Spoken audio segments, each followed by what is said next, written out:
오늘 아침에 함께 나눌 하나님 말씀은 예레미야 18장 1절부터 12절 보겠습니다. 읽는 것은 6절까지만 읽겠습니다. 여호와께로부터 예레미야에게 임한 말씀에 이르시되 너는 일어나 토기장의 집으로 내려가라. 내가 거기에서 내 말을 내게 들려주리라 하시기로 내가 토기장의 집으로 내려가서 본즉 그가 농로로 일을 하는데 진흙으로 만든 그릇이 토기장의 손에서 터짐에 그가 그것으로 자기 의견에 좋은 대로 다른 그릇을 만들더라. 그때의 여호와의 말씀이 내게 임하니라. 이르시되 여호와의 말씀이니라. 이스라엘 족속아, 이 토기정이가 하는 것 같이 내가 능히 너희에게 행하지 못하겠느냐? 이스라엘 족속아, 진흙이 토기장이의 손에 있음 같이 너희가 내 손에 있느니라. 아멘. 예레미야 18장 1절부터 6절까지 말씀을 읽어드렸습니다.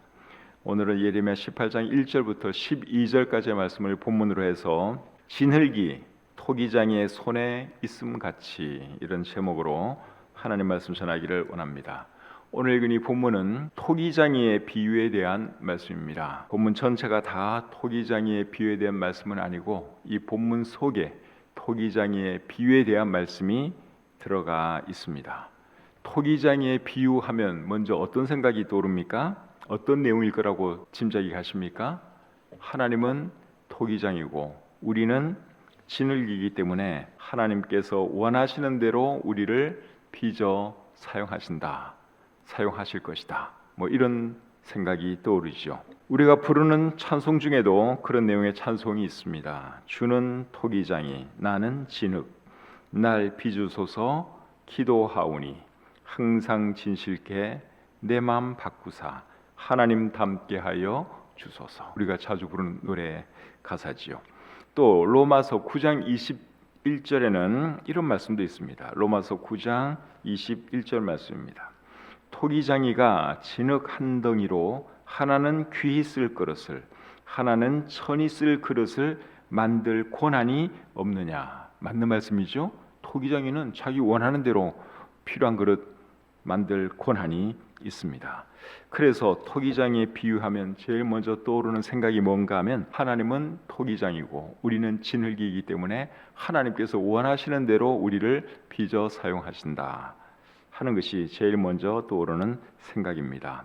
그런데 오늘 이 본문의 내용을 잘 보면 토기장의 비유를 통해서 하나님께서 하시려는 말씀은 그게 아닙니다. 제가 본문 6절까지만 읽었는데요.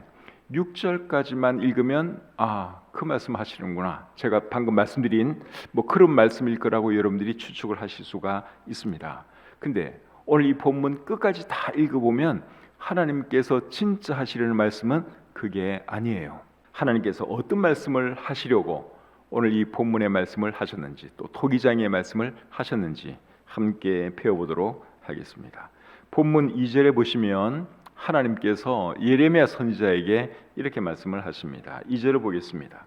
너는 일어나 토기장의 집으로 내려가라. 내가 거기에서 내 말을 내게 들려주리라. 하나님께서 예레미야 선지자에게 뭐라고 말씀했습니까?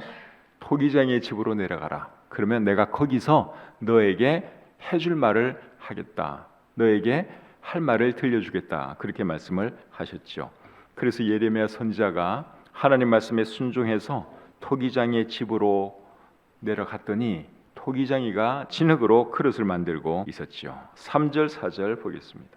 내가 토기장의 집으로 내려가서 본즉 그가 농로로 일을 하는데 진흙으로 만든 그릇이 토기장의 손에서 터짐에 그가 그것으로 자기 의견에 좋은 대로 다른 그릇을 만들더라. 그래서 이렇게 내려가 보니까 토기장이가 지금 그릇을 만들고 있습니다. 진흙을 가지고 그릇을 열심히 만들고 있어요. 여러분들 그 도자기 만드는 사람들 보면 빙글빙글 돌아가는 판 위에서 이렇게 만들죠.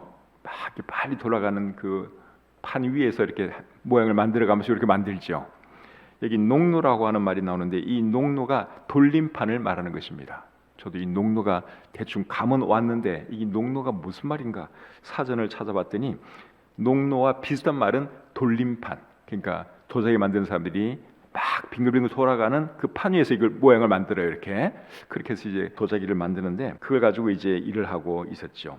그런데 진흙으로 열심히 이렇게 그릇을 빚어 만드는데 그만 이 그릇이 망가진 거예요. 여기 보니까 터졌다 하는 표현이 나오는데 망가졌다 그 말이죠. 그러니까 이 토기장이가 어떻게 했습니까? 원래 만들려고 했던 그릇을 안 만들고 다른 그릇을 만들었죠. 원래는 이런 형태의 자기 나름대로 어떤 생각 가지고 이렇게 만들었는데 그게 중간에 망가진 거예요. 그래서 어떻게 하느냐? 다시 해가지고 다른 그릇, 자기가 원래 생각한 거와는 다른 그런 그릇을 만들었다 하는 거죠. 그때 하나님의 말씀이 예레미야 선지자에게 임했습니다. 5절 6절 보겠습니다. 그때의 여호와의 말씀이 내게 임하니라. 이르시되 여호와의 말씀이니라. 이스라엘 족속아, 이 토기장이가 하는 것 같이 내가 능히 너에게 행하지 못하겠느냐. 이스라엘 족속아, 진흙이 토기장이의 손에 있음 같이 너희가 내 손에 있느니라. 하나님께서 예레미야 선지자에게 뭐라고 말씀하셨습니까? 진흙이 토기장이의 손에 있는 것 같이 너희는 내 손에 있다. 그렇기 때문에 나는 너희를 내가 원하는 대로 할 수 있다. 그런 말씀을 하셨죠. 전혀 어려운 말은 아니죠. 이 말씀 그대로 우리가 이해할 수 있습니다.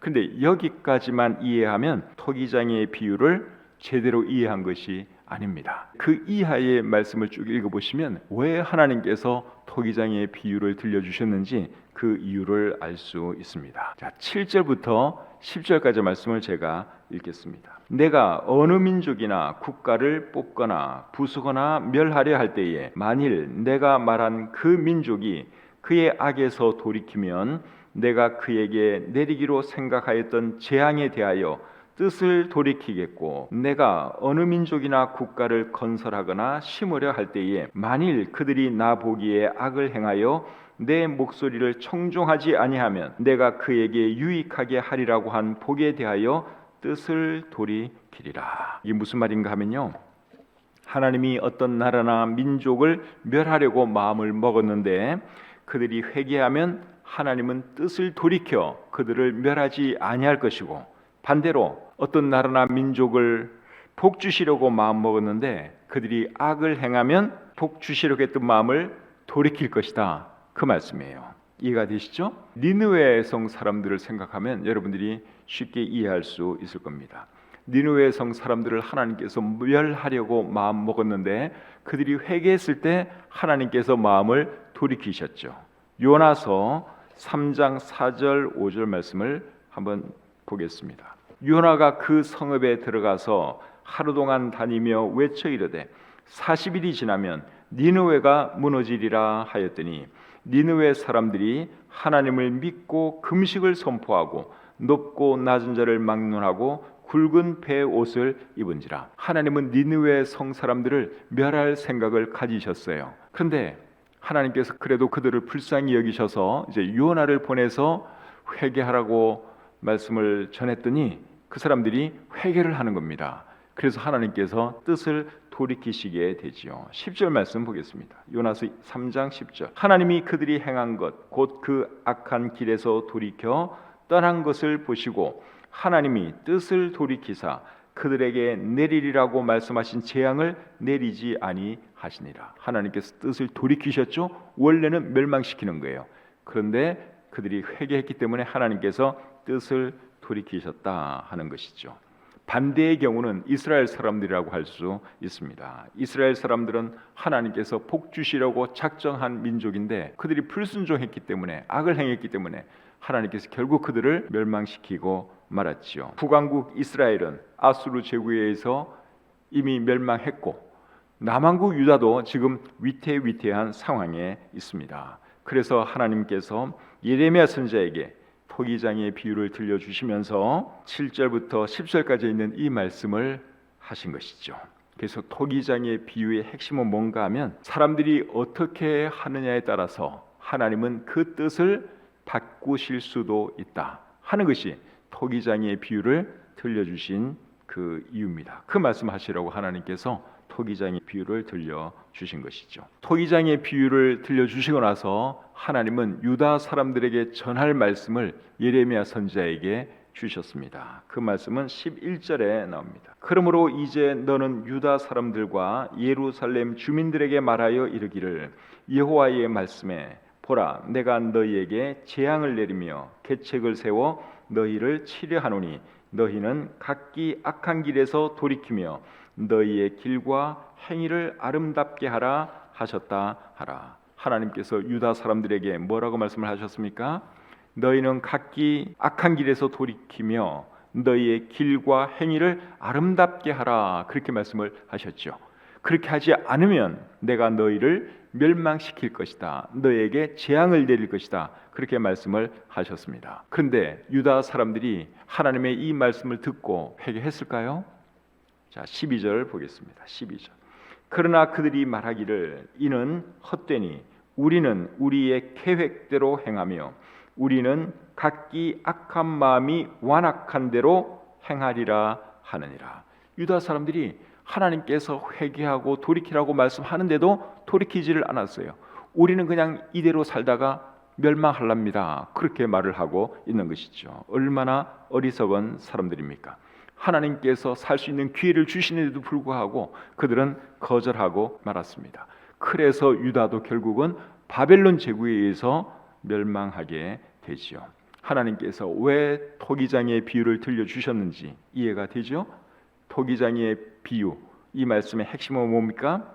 하나님은 사람들이 어떻게 하느냐에 따라서 세우신 뜻을 바꿀 수 있는 분이다 하는 것이 비유의 핵심입니다. 로마서 9장에도 토기장이의 비유에 대한 말씀이 나오는데 로마서 9장에서 하시려는 말씀도 사실은 같은 겁니다. 로마서 9장 21절부터 23절 말씀을 제가 한번 읽어보겠습니다. 토기장이가 진흙 한 덩이로 하나는 귀 쓸 그릇을 하나는 천이 쓸 그릇을 만들 권한이 없느냐. 그 다음부터 잘 들어보세요.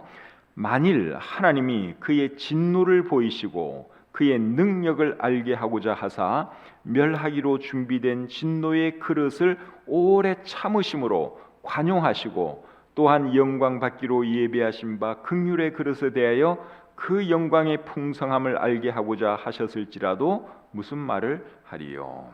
그래서 22절과 23절까지 말씀을 잘 보면은 결국은 예레미야서에서 하시는 그 말씀하고 결국은 동일한 말씀인 것을 우리가 알 수 있습니다. 22절과 23절 말씀을 제가 공동번역 성경으로 한번 읽어드려 볼 테니까 한번 잘 들어보세요. 공동번역 성경이 훨씬 더 이해하기 쉽게 번역을 하고 있습니다. 로마서 9장 22절 23절입니다. 공동번역입니다. 하나님께서는 당신의 진노와 권능을 나타내시기를 원하시면서도 당장 부수어 버려야 할 진노의 그릇을 부수지 않으시고 오랫동안 참아주셨습니다. 그것은 하나님께서 자비의 그릇에 베푸실 당신의 영광이 얼마나 풍성한지를 보여주시려는 것이었습니다. 훨씬 더 이해하기가 쉽죠? 그래서 이 말씀의 핵심도 결국 뭡니까? 하나님은 진노의 그릇에 대해서 회개하기를 기다리면서 참아주신다 하는 것입니다. 그렇게 하시는 이유가 뭡니까?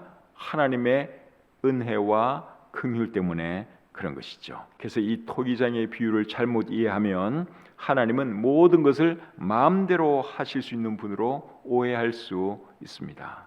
근데 우리 하나님은 물론 마음대로 하실 수 있는 분이지만 절대로 마음대로 하시지 않습니다.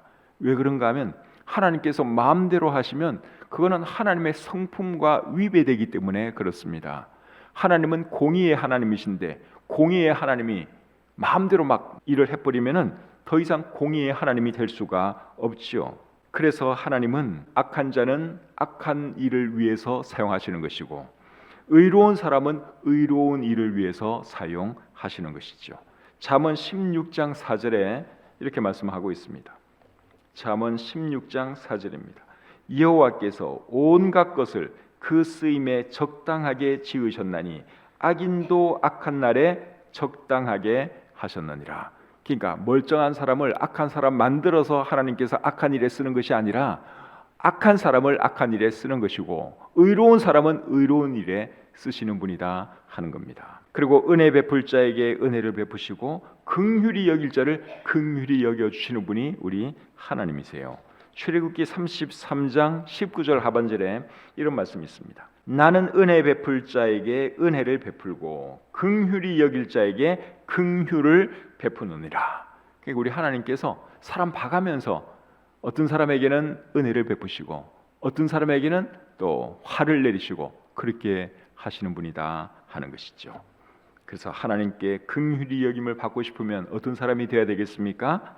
잘못이 있으면 회개하고 그리고 바른 삶 살아야 하고 하나님께 영광 돌리는 그러한 삶을 살아야 하는 것이죠. 그 말씀 하시려고 오늘 이 본문에서 하나님은 토기장이 이야기를 해 주신 것입니다. 그래서 우리가 토기장인 비유 잘 이해하시고 하나님은 어떤 분이신가 다시 한번 새롭게 깨닫는 그런 시간이 되었으면 좋겠습니다.